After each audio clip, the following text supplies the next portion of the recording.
Magandang araw. Narito na nga yung update sa ating minomonitor na si Bagyong Nika. Ito ngang si Nika ay papalapit na maging isang ganap na typhoon category. Kanina alas 4 ng hapon, ito ay nasa may layong 380 kilometers silangan ng Infanta, Quezon. Nagtataglay ng lakas na hangin na 180 kilometers per hour malapit sa sentro at bugso na abot sa 135 kilometers per hour. Kumikilos sa direksyong kanluran sa bilis na 20 kilometers per hour. Ito naman yung inaasahan natin na magiging track netong si Bagyong Nika. So inaasahan nga natin na throughout the forecast period, ang direksyon na tatahakin ni Nika ay west-northwestward. At malapit na nga itong maging typhoon, so inaasahan din natin na magiging typhoon ito within the day. Peak intensity ito ay bago mag-landfall. So ang landfall niya, estimate natin, ay maaari sa may Isabela or Northern Aurora by tomorrow morning or early afternoon. Pero regardless kung saan man ito mag-landfall, kailangan pa nga mag-ingat na ating mga kababayan na malapit sa area nitong bagyo, pati na rin yung may mga signal at may mga weather advisory na area dahil sa mga banta ng malalakas na mga pag-ulan at malalakas na hangin. Palagi tayo makipag-ugnayan sa ating mga DRR officers at also lagi rin nga tayo mag-antabay sa mga ilalabas na update ng Pag-asa. Naasahan nga din natin na itong si Nika magtatraverse sa mainland ng Northern Luzon at by tomorrow evening, mag-e-emerge na siya sa Philippine Sea. And then, habang tinatraverse nito or nilalakbay yung kalupaan ng Pilipinas, ay posible itong humina dahil nga sa land interaction. So, pagkalabas nito na ating landmass, posibleng lumakas ulit o mag-re-intensify over the West Philippine Sea at posibleng lumabas na nga itong si Nika na ating Philippine Area of Responsibility Tuesday, November 12. At dahil pa rin nga kay Bagyong Nika nakataas ang signal number 2 sa may northern portion ng Aurora, sa may Isabela, sa may Quirino, sa may southern portion ng mainland Cagayan, sa may Nueva Vizcaya, sa may southern portion ng Apayao, sa may Abra, sa may Kalinga, sa may Mountain Province, Ifugao, sa may northern portion ng Nueva Ecija, southern portion ng Ilocos Sur, sa may La Union, northeastern portion din ng Pangasinan. So pag signal number 2, minimal to minor threat to life and property. Samantalang nakataas naman ang signal number 1 sa nalalabing bahagi ng Cagayan, kabilang na nga ang Babuyan Islands, nalalabing bahagi ng Apayao sa may Ilocos Norte, sa nalalabing bahagi ng Pangasinan, nalalabing bahagi ng Aurora, sa may Tarlac, northern portions ng Zambales, nalalabing bahagi ng Nueva Ecija, sa may Pampanga, Bulacan, pati na nga rin sa may Metro Manila. Signal number 1 din naman sa may Rizal, eastern portion ng Laguna, eastern portion ng Quezon, kabilang na ang Polillo Island, sa may Camarines Norte, sa may Camarines Sur, Catanduanes, at ang northeastern portion ng Albay. So pag signal number 1, minimal to minor threat to life and property. Pinakamataas na signal na maaari nating itaas during the passage nga netong si Nika ay signal number 4. Maliban sa mga areas na may nakataas na tropical cyclone wind signal, asahan nga din naman natin yung mga bugso ng malalakas na hangin for today sa may Batanes.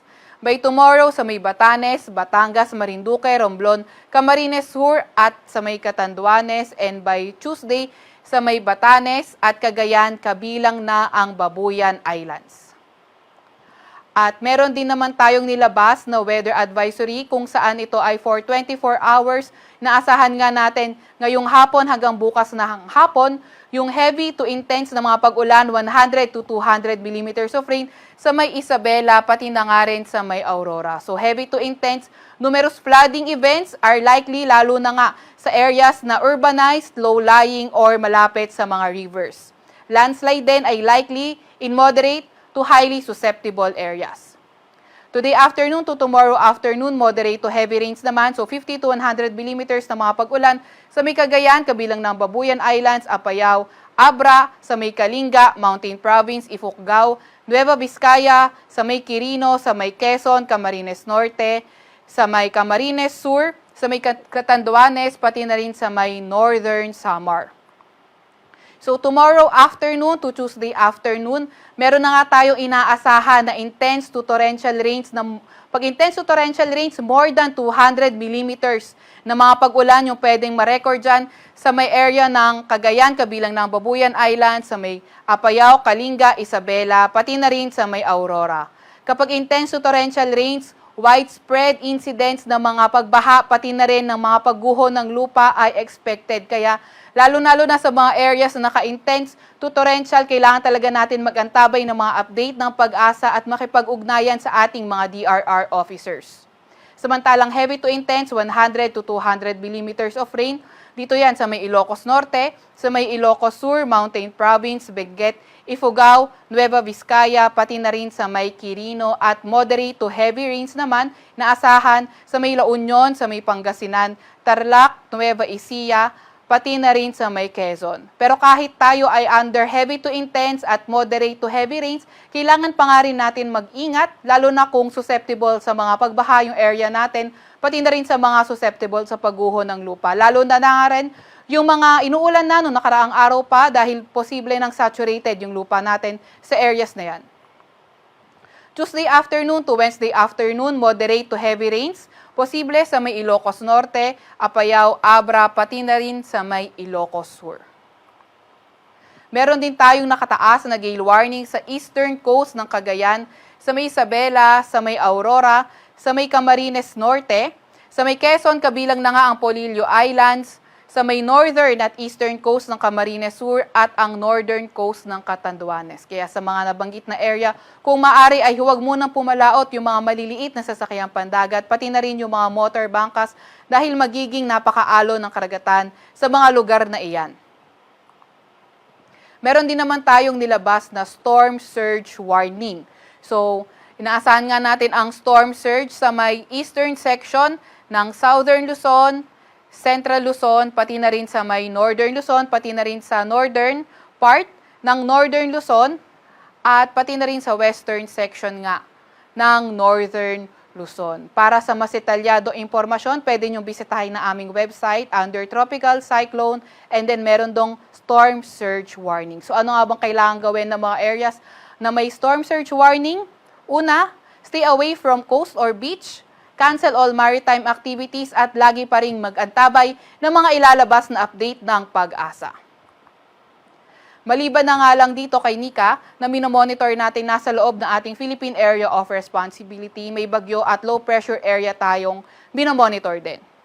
Ito ngang una, etong si Marce, na dating si Marce no nasa loob pa ng ating Philippine Area of Responsibility. Ito ay papalayo naman na ng ating bansa at kanina alas 2 ng hapon ay nasa 200 kilometers west of Lawag City, Ilocos Norte.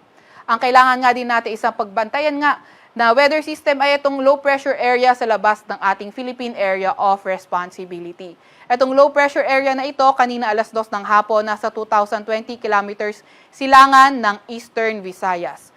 Itong low pressure area na ito, mataas ang tsansa na maging bagyo in the next 24 hours at inaasahan nga natin na posibleng pumasok na ating Philippine Area of Responsibility sa mga susunod na araw. Kaya parati pa rin tayo mag-antabay ng mga ilalabas na update galing sa Pag-asa. At yan nga muna ang latest sa ating lagay ng panahon. Veronica C. Torres, nag-ulat.